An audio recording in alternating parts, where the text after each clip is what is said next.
Hello guys, I'm just making a quick video on the latest update on Amos Yee's case.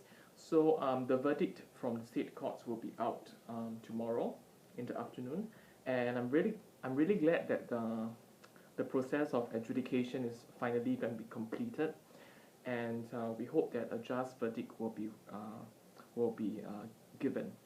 And just want to make some really quick comments. I know that you cannot hear me because I'm using an iPad and the audio quality is really bad. So please bear with me.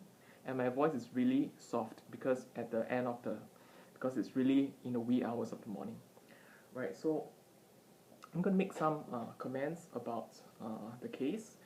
I've refrained from commenting in the past few weeks because as we all know, the rules as regards contempt of court in Singapore is very strict, and I do not want to fall foul of the rules. And even if I do not fall foul of the rules, I have an ethical obligation not to speak so much about this case because it might affect the administration of justice. That aside, I have actually read Amos Yee's postings on WordPress. In fact, he has totally ignored what the judge has actually said to him in order to be built out. And I read his postings on his WordPress account, and I even read what he posted about his Zhonghua Secondary School experiences, and I find that he's a very sincere guy, and he's also he perseveres and he believes in what he's fighting for, and with that I think that he will go far. And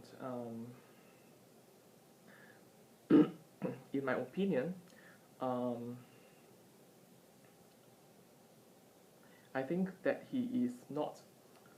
I had this impression that he was some sort of an attention seeker, but from what I have seen, I don't think he is, and he really believes in what he stands for, even though he might be influenced by this social activist called Roy Neng, who he is always with him and his family. So I don't really know what's going on, and he appears to have some problems at home with his family. In other words, his father is always abusing him, and it even gets so bad as to physical abuse. So I have no surprise that together, given the circumstances in his house, and combined with some possibly psychological disorders, I'm just making a guess here. He might have some psychological disorders, and it might be exacerbated by whatever negative experiences he has encountered in his childhood, right?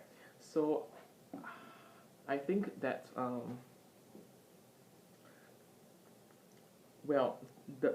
I think that the prosecutor should have actually looked at whether he has a mental condition and proceed on from that, because it's going to impact the final analysis.